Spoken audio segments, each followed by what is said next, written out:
Hi everybody, I'm back. Apparently my video wasn't very clear.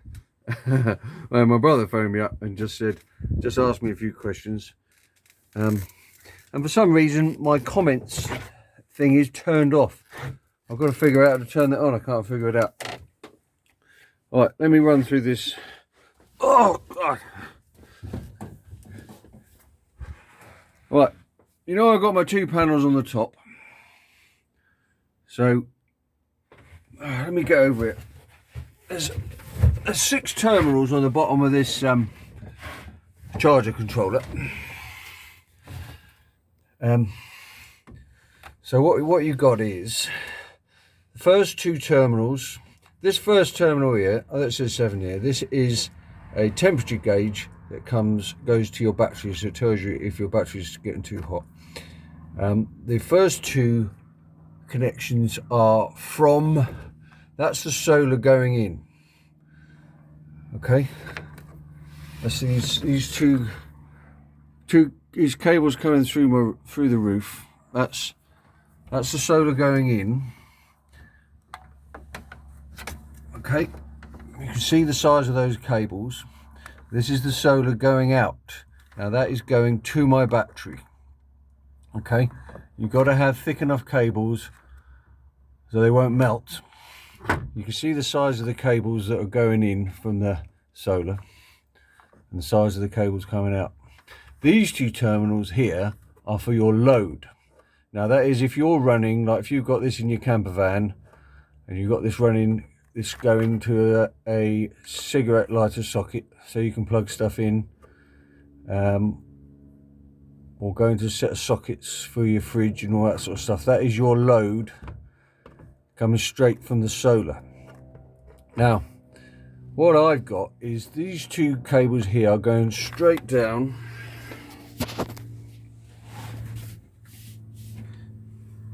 They are actually going to the back of the inverter, but because we've got 2 cables coming up from the battery, you can't quite see in there.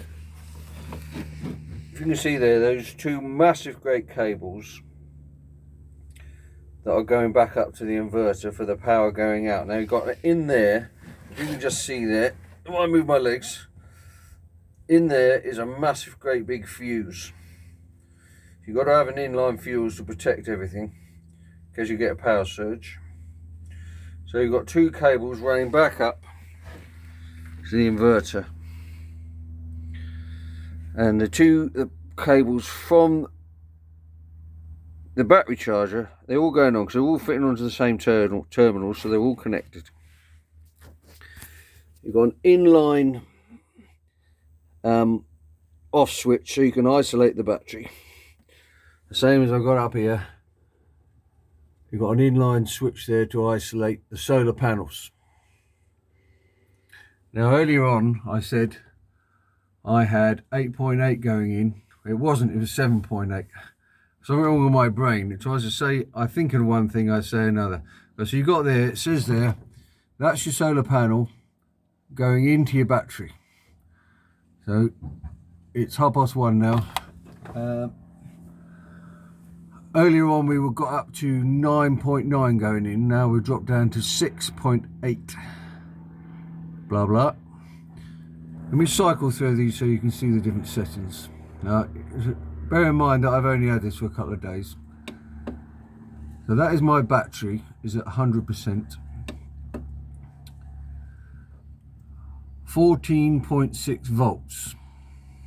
Don't ask me if that's what's available or not. I don't know. Next, that is my battery going to the load. I've got no load coming out from the solar panels. That's the amp hourage going in from my solar into my battery, I imagine. That's the amp hours going to my load, 0. That's the battery temperature. That's the temperature now, here. That is the error code. In fact, that there, I'm going back.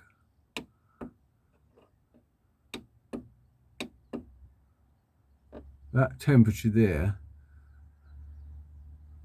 it doesn't say that's the battery temperature. I don't exactly know what that temperature is. It's not 22 degrees here, I can tell you that much.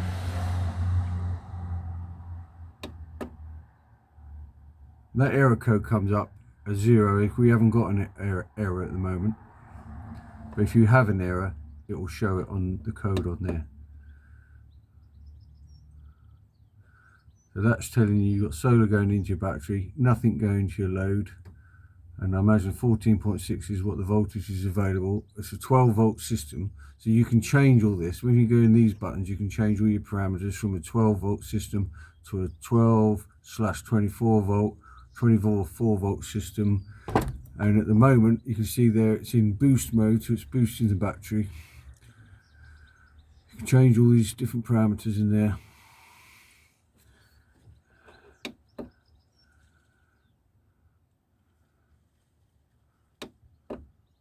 And you're back to what's going into the battery. So we'll just go over that again. Solar power going in, solar power coming out. They are for your load. You've got the battery down there.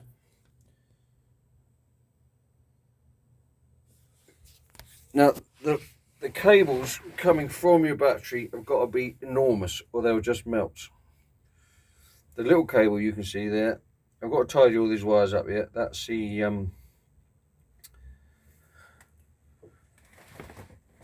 that's just a cable going down to the heat sensor, which you just have to have stuck on the side of the battery. You can't see it there, it's too dark.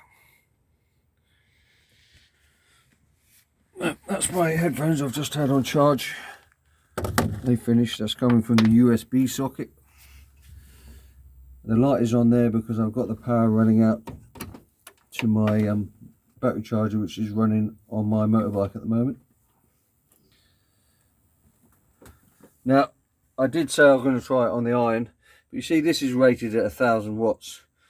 The power surge, when you turn the iron on, it tripped out, so it obviously bangs over the 1000 watts. So that isn't going to work. You really got to add up what your output is on the items that you're plugging in. I don't know anything about that. I am not an electrician, as my brother would tell you. Ha! Anyway, I'll try and figure out how to turn the comments on, and I'll put this video back on. But that's why someone else fitted this, because I'm not an electrician. I'm having trouble even seeing the phone because I haven't got my glasses on. Okay, everybody, hope that's a bit clearer. Okay, bye.